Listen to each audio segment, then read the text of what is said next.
Space might be the final frontier, but as far as game developers are concerned, the final frontier is producing a game based on a movie license that doesn't suck. Too often we are presented with a rushed mess that lets you play subpar recreations of scenes from a movie, with publishers keeping their fingers crossed that the famous face on the cover is enough to make you part with your video game purchasing cash. A Vulcan life sign on the larger enemy ship. It is Serac. Captain, I would advise a more cautious approach. Noted. Enemy fighters within range, Captain. The recent J.J. Abrams Star Trek reboot has been a huge hit with cinema audiences, and now Paramount, Namco Bandai and developer Digital Extremes, who gave us Darkness 2 and Bioshock 2, are hoping to repeat that success with Star Trek the video game. They want this to be seen as a AAA release. To take Star Trek into a game and really bring it up to that AAA quality. And to further cement its Star Trek credentials, the game is classed as official canon. Set in between the 2009 movie and the highly anticipated sequel Into Darkness, Star Trek the video game shows us what Kirk and Co have been up to since they took charge of the USS Enterprise. The story, penned by God of War writer Marine Krasik and Bob Orci, who also co-wrote the 2009 movie and Star Trek Into Darkness, revolves around the Vulcans building something called the Helios device, which they hope to use to rebuild a new home for themselves since it was spectacularly destroyed in the last movie. As expected, things don't run smoothly and the Gorn turnout wanted to use the Helios device as a weapon. No longer traversing space in rubber reptilian suits, the Gorn are vicious, aggressive and the cannon fodder in Star Trek the video game. They range in size, each type has their own special ability, but mostly they fit the different enemy types you expect to see in a third-person shooter. The AI might not be Bioshock, but the Gorn make more than an adequate enemy to shoot at.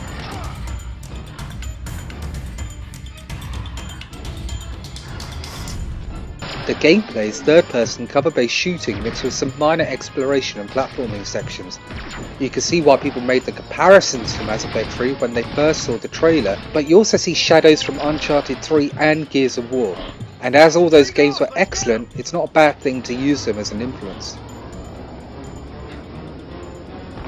Overall, Star Trek the video game is a non-stop thrill ride. It keeps you engaged and rarely lets you get bored. Every time the action dips, a set piece is thrown at you and some of them can be intense. It's a lot of fun to play.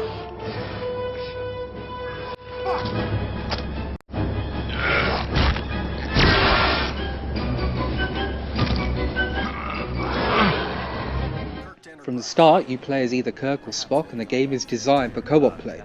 Kirk is more action orientated while Spock prefers a more stealthy approach. But each has their own individual abilities. Spock can mind meld, Kirk can call airstrikes from the Enterprise and so on. Ready? Indeed. Let's go get our damn ship back.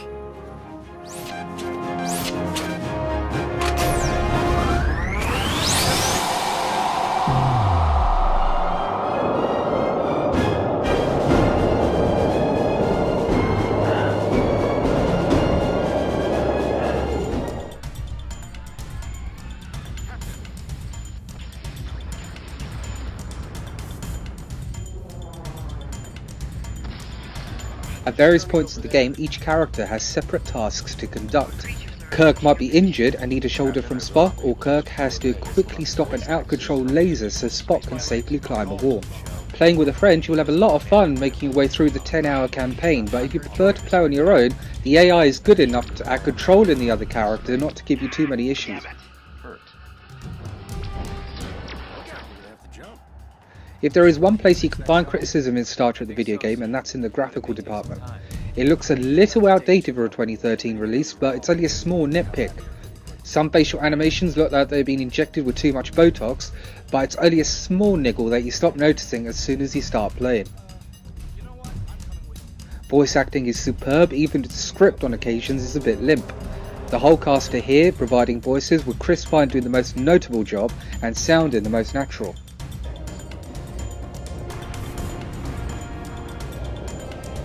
Another character that's been faithfully recreated is the Enterprise herself.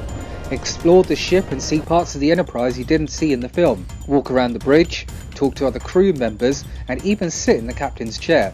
Anyone wanting a better view of what the interior of the new Enterprise looks like, this game gives you a better tour than you saw in the movie. You even get to control the ship in shooting gallery sections.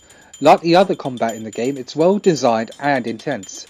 A personal favourite is when you get to guide a photon torpedo to its target.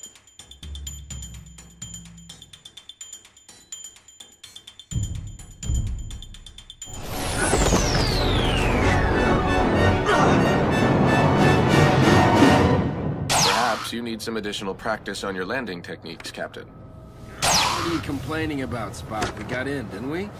Star Trek the video game might not be a AAA essential purchase that it so desperately wants to be, but it's not a bad game either. Good gameplay, great adventure and thrilling action, Star Trek the video game might be a licensed movie game, but it more than deserves your attention. How much you like it will depend on how much you like the J.J. Abrams reboot, but even if you hated it, you will be hard pressed to dislike Star Trek the video game.